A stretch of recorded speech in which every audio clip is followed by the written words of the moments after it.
These are the headlines that used to haunt us both in newspapers, radios, televisions when Fred Matiangi was the CS for the Interior Ministries. The Yala killings and dumping of bodies has now come back to haunt Fred Matiangi, even as the Jubilee Party fronts him as a preferable candidate to replace and fight with Ruto come the year 2027 for presidency. And I see you looking at me like you want me to mention the name. And I don't need to mention the name. You can mention the name. Ni jina gani wamesema? Matiangi. Wao wenyewe wameamua wanataka Matiangi as their presidential candidate. Fred Matiangi, who is the proxy or reincarnate of former President Uhuru Kenyatta, just like the current Deputy President Kithure Kindiki during his time as the CS for the Interior Ministry, was behaving whenever there were demonstrations and extrajudicial killings and 10-section abductions.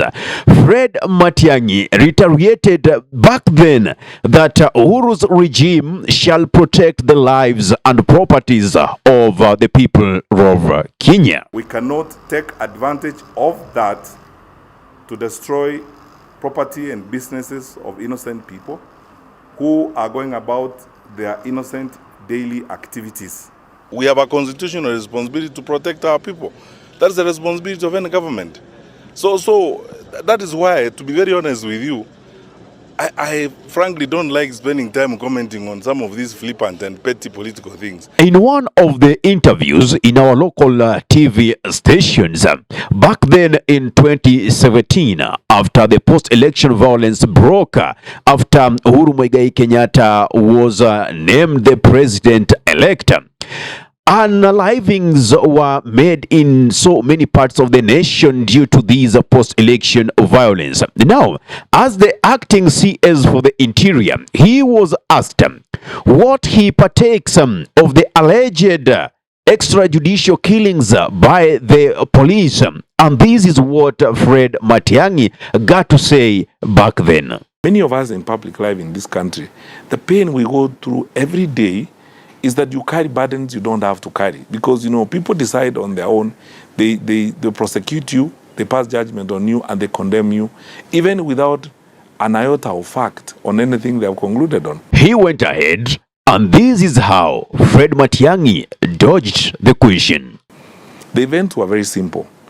The IBC declared results at around 8:30 in the evening at IBC. By 9 o'clock, we were told, we were briefed, all of us, that riots had broken out in Kisumu. No, not riots, there were criminal acts, attempts to break into people's houses and stuff like that in Kisumu. As the Trans Nzoia governor, George Natembeya, puts it clearly that power is temporary. This is just another reminder to Fred Matiangi. Power is very temporary. Sisi tumeona vile mambo yanafanyikana. Wewe kama ni MP, wewe kama ni governor, hata kama ni president. Mimi wakati mzee Moi alikufa nilikuwa PCRI prepare na mimi tusamie matanga ya mzee Moi. I was the first person kwenda Kabarak. Watu waliweza Mzali wakatoa kwa kiti, watu wakawacha kwenda Kabarak. Mzali alikuwa na Kabarak peke yake na askari ya GSU. I say this because I was there. Niliona.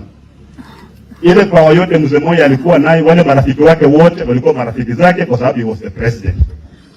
Ukiondoa hiyo kiti, hawa wananchi mnaona hii hata Gutito wanasema at senator manani, ukitoa hiyo senator 95% wanaenda. Not once, not twice, I've always been speaking about this issue. You see, they are fronting in Fred Matiangi as their preferable presidential candidate. That is why I had to play for you that history before I could come and give my analysis. Right now, the regime that we are in of President William Samoei Ruto is very oppressive. We have seen a regime marred with extrajudicial killings, state-sanctioned abductions. It is not different from what used to happen back then during Uhuru Kenyatta's regime. And the CS for Interior was Fred Matiangi. We all know the River Yala killings, that up to date, none of the families have received justice. These people were coming from families. They were uncles, they were dads. They belong to a family, and their families are seeking for justice. Up to date, Fred Matiangi has never come out clean or clear to give us the true events that occurred when he was the CS for Interior. And now, the same people who purport to be the opposition that are putting the checks and balances on Ruto's government are bringing in someone who oppressed us, someone who oversaw our children, who oversaw our fathers, our uncles, our aunties being killed, being abducted, and they never said anything. All they did was to defend the government of the day. Now, that is the person they are telling us is the best to become the president of this nation. History never forgets, and the internet never forgets. We are in this age and time, this era where information is all over. You cannot hogwash us that Matiangi will become better than Ruto. I've always said Matiangi, be it Ruto, be it Raila Amolo Odinga, these people have no interest of the Kenyans or the people of Kenya in their heart. Never. For me, Fred Matiangi is never the best candidate. They are just trying to recycle. This is Uhuru Kenyatta's proxy.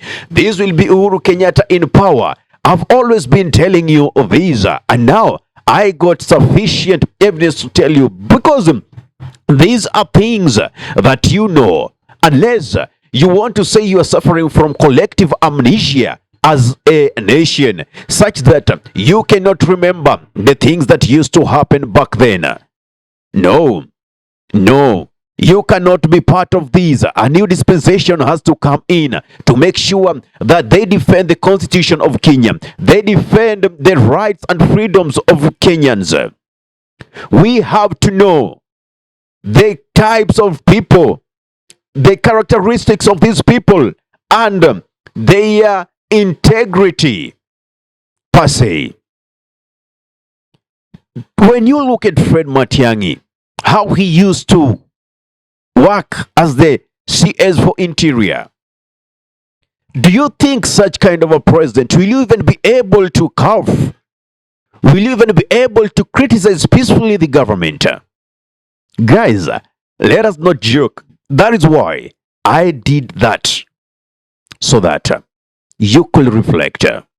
I don't know what's your take on this. I don't know what's your thought on this. Give me your comment in the comment section below. If you love content of this nature, kindly subscribe to our YouTube channel and make sure you press the notification button, so anytime that we are live or we upload content of this nature, you'll be the very first person to be notified. Ahmed Khalif is my name for the Unscripted Talks here in Dub Radio. Assalamu alaikum warahmatullahi wabarakatuhu. Kwa timba kali za Afrika, Dub Radio ndio mpango mzima.